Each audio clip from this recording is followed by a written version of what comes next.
Pope Leo recently met with some Hollywood stars in the Vatican. The Mexican government is trying to muzzle priests online, and a new documentary about Pope Leo XIV has just dropped. All this and more brought to you today by Church Headlines. Hello and welcome to Church Headlines, your regular Catholic news recap. I'm Brother Darius Lawrence. Let's dive right in. Hollywood just went to the Vatican. Pope Leo XIV recently hosted an unprecedented Vatican gathering of filmmakers and actors, including Cate Blanchett, Chris Pine, Viggo Mortensen, and others, to celebrate the cultural power of cinema. In his remarks, the Pope lamented a sharp decline in cinema attendance, an 8.8% drop in 2024, warning that theaters are more than just entertainment. They can be beating hearts of communities. Actress Leslie Mann agreed with the Pope, saying that she's trying to get people back to watching films together in theaters instead of isolated at home on the couch. In a personal gesture, filmmaker Spike Lee also gave the Pope a personalized New York Knicks jersey. Pope Leo XIV just visited a newly opened outpatient clinic for the poor, tucked under the colonnade of St. Peter's Square. The clinic, run by the Office of the Papal Almoner together with the Vatican City's health department, includes 2 new consultation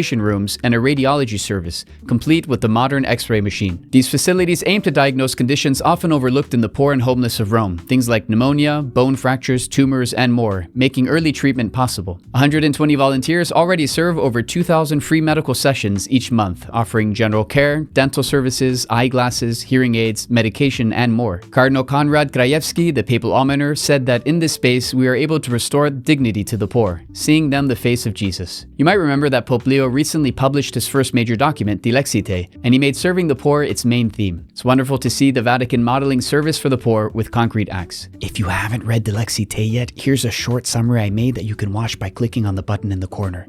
One of these 2 corners. I'm not sure which one, but I'm sure you'll figure it out. A new documentary about the Pope just came in. It's called Leo from Chicago, and it gives us a deeply personal look at Pope Leo XIV's life before the papacy. Produced by the Vatican's Dicastery for Communication, the film features interviews with his brothers, longtime friends, Augustinian confreres, and even a pastor from his youth. Viewers learn about his upbringing in Dolton, Illinois, including how even as a child, Robert, the Pope, would celebrate Mass in the family basement, improvising with an ironing board as an altar. The documentary also captures his friendships and favorite local haunts like Rate Field, where he watched the White Sox play. It was released on November 10th in English, Italian, and Spanish, marking 6 months since his election.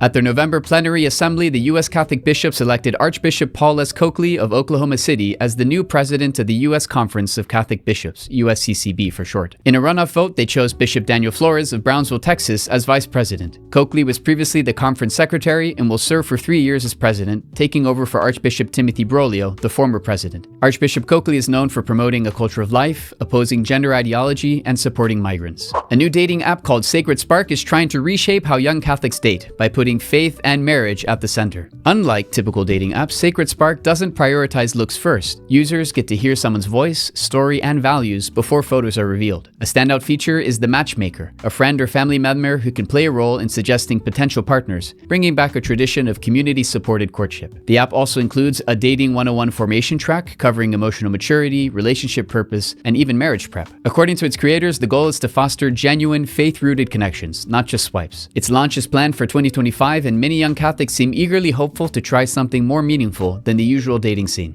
The current Mexican government wants to censor priests online. A bill proposed by the ruling Moreno party is sparking serious concern. It would require priests, pastors, and religious organizations to submit their online content, from TikToks to live stream homilies, to new government regulations. The law would expand a long-standing media restriction on priests to the digital world, forcing clergy to comply with oversight from a state agency in charge of telecommunications. Critics, including the Mexican Bishops' Conference, warned that this censorship threatens religious freedom. The proposed law has stirred broad backlash. Civil society groups, faith leaders, and online communities argue it would chill free expression and potentially punish digital ministry. Father Richard Miserendino at the University of Mary in Washington is changing how campus ministry works by not waiting in the chapel. He set up a portable office beside a campus coffee shop, welcoming students for casual chats with a simple sign that says, "Hello, I'm a Catholic priest. Feel free to ask me a question or say hello or chat if you'd like." He thought at first that many would react with hostility, but to his surprise, students responded warmly. Some had deep theological questions, others wanted advice, and some were simply lonely and wanted to talk. And many returned for Mass and even began the catechumenate. His approach shows that in an age of headphones and screens, young people are starved for community, and sometimes all we need to do is leave the parish office and meet them where they're at. And that wraps up this week's edition of Church Headlines. Thank you for joining us, and God bless.